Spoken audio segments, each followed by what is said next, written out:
చదువుకున్న వాక్యమును బట్టి దేవుడి యొక్క ఉదయకాల ఆరాధనలో కొన్ని నిమిషములు దేవుణ్ణి ఘనపరచడానికి దేవుడిచ్చిన అవకాశాన్ని బట్టి మహాకృపను బట్టి దేవునికి మహిమ కలుగును గాక. హల్లెలూయ.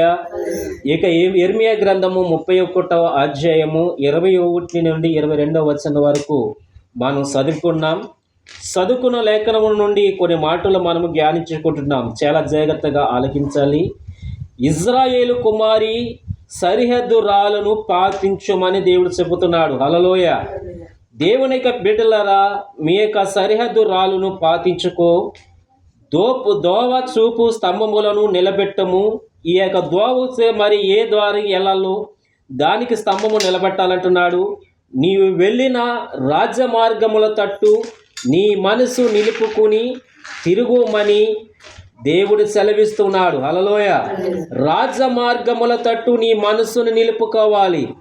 దేవుని యొక్క మార్గమందు నీ మనస్సును నిలుపుకోవాలని అటువైపు వెళ్ళి ఆ మార్గమైన ప్రభు అయిన యేసుక్రీస్తు తట్టు మనం తిరగాలని దేవుడు ఈ వాక్యము ద్వారా మాట్లాడుచున్నాడు. హల్లెలూయ.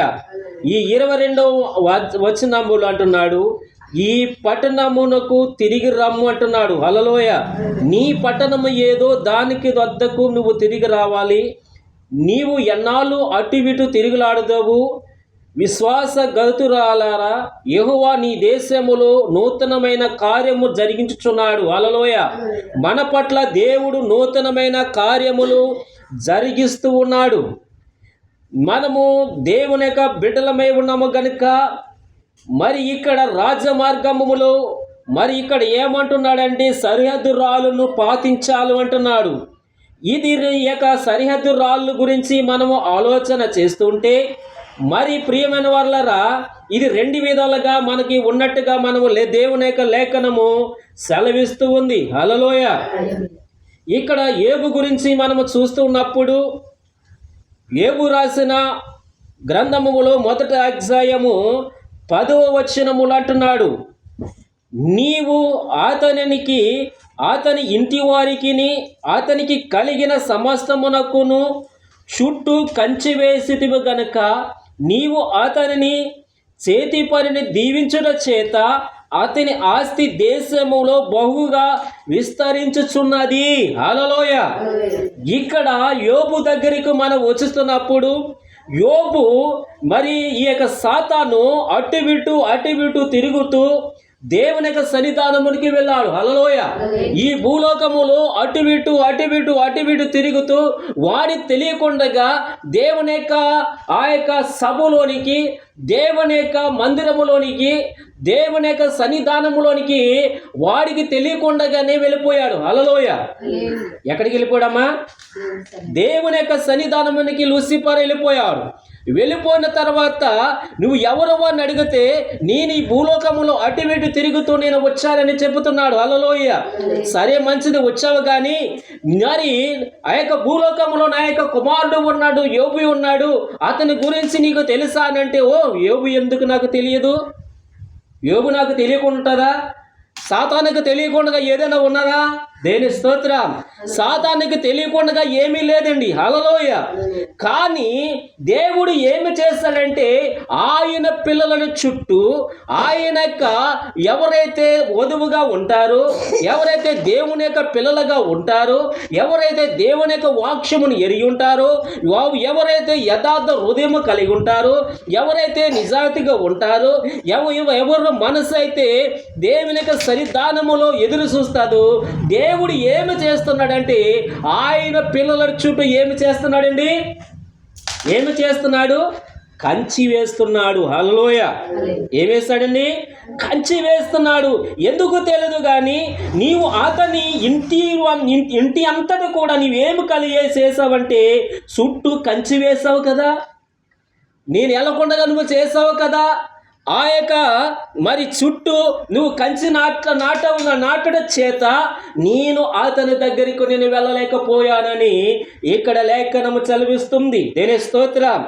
దేవుడు పిల్లల చుట్టూ దేవుడు ఏమి నాటుతున్నాడంటే కంచి నాటుతున్నాడు. హల్లెలూయ.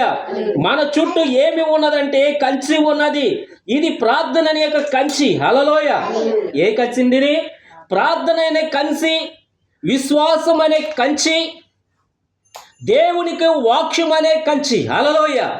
ఈ 3 కంచెలు ఉన్నాయి. దేని స్తోత్రం. ఏ కంచి అండి?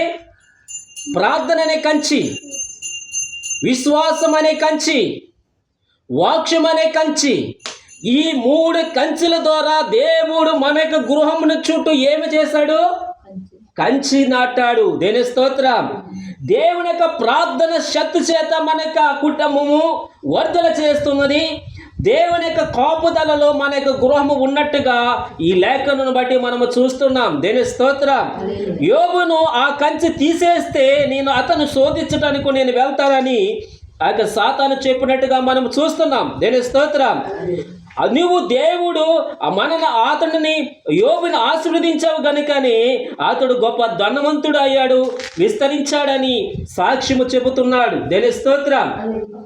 అందుకే నా ప్రతిష్టమైన వారులారా, దేవుడి పిల్లలైన మన చుట్టూ దేవుడు ప్రార్థన కంచి నాటినట్లుగా దేవుని యొక్క లేఖనము చెలవిస్తూ ఉన్నది.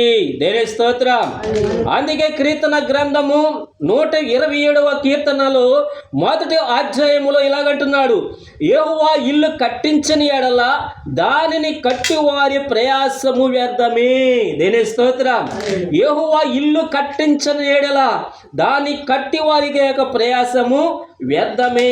యెహోవా పట్టణము కాపాడని ఎడల దాని కావలించే వారి మేలుకొనుట వ్యర్థమే. దేని స్తోత్రం. యెహోవా ఇల్లు కట్టించని ఎడల. దేని స్తోత్రం. జాగ్రత్తగా వినండి. ఈ ఇల్లును మనం కట్టుతున్నాము, ఈ గృహమును మనం కట్టుతున్నాము, మన కష్టపడి ఈ గృహాలను మన ఇల్లులను కట్టుకుంటున్నాము. దేని స్తోత్రం. ఇది శారీరకమైన ఇల్లు అయి ఉన్నది. హల్లెలూయా. ఏ ఇల్లు ఉన్నదండి? శారీరకమైన ఇల్లు. ఈ ఇంటిలో మనం ఉండటానికి మనం ఇల్లు నిర్మించుకున్నాం. కానీ ఆత్మీయమైనగా మనం ఆలోచన చేస్తే దేవునికి ఇల్లే మనమే ఉన్నాము. దేని స్తోత్రం. నీ హృదయమే దేవునికి ఆలయమై ఉన్నదని మీరు ఎరగరా అంటున్నాడు ఆయన. దేని స్తోత్రం. హల్లెలూయా. దేవుణ్ణి మనకు ఇల్లు ఏమిటంటే మన హృదయమే దేవునికి ఆలయమై ఉన్నదని మీరు ఎరగరా అని దేవుడు లేఖనము ద్వారా చెలవిస్తూ ఉన్నాడు. దేని స్తోత్రం. చూడండి, ప్రకటన గ్రంథములో మరొక మాట ఉన్నది. దేని స్తోత్రం. దాన్ని కూడా మనం చూసుకుందాం. దేని స్తోత్రం. ప్రకటన గ్రంథము 2వ అధ్యాయము 5వ వచనము. దేని స్తోత్రం.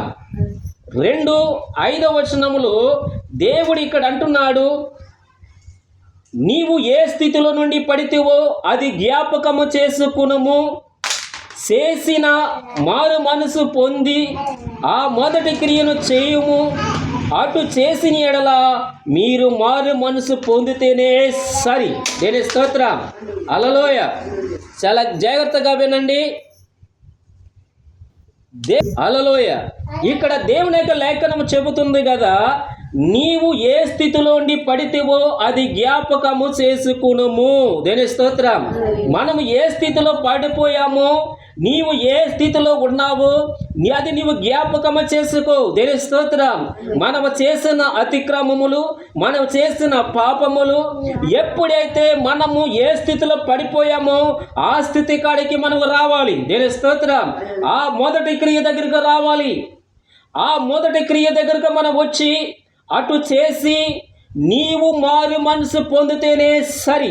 దేని స్తోత్రం. అప్పుడు ఎక్కడైతే ఎవరు ఏ పాపము చేశారో, ఎవరైతే ఎలా జీవిస్తూ ఉన్నారో ఇదిగో నాకైతే తెలియదు కానీ అది నీకే తెలుసు. దేని స్తోత్రం. అందుకే అంటున్నాడు, నీవు ఏ స్థితిలో పడిపోయావో, ఏ స్థితిలో నుంచి నీవు లేవలేక ఉన్నావో, ఏ పాపములో నువ్వు పడిపోయావో ఆ క్రియలను నువ్వు జ్ఞాపకము చేసుకునుము. దేని స్తోత్రం. అటు చేసి నీవు మారు మనసు పొందితేనే సరి, లేని ఎడల నేను నీ యొద్దకు వచ్చి నీ దీపస్తంభమును దాని చోటు నుండి తీసివేస్తాను అంటున్నాడు. హల్లెలూయా. ఆయన మన యొక్క దీపస్తంభములను తీసివేస్తానని ఆయన చెలవిస్తూ ఉన్నాడు. హల్లెలూయా. గమనించండి ప్రియమైన వారులారా, మనము ఏ స్థితిలో ఉన్నా, ఏ పరిస్థితుల్లో ఉన్నా దానిని మనము జ్ఞాపకము చేసుకోవాలి. హల్లెలూయా.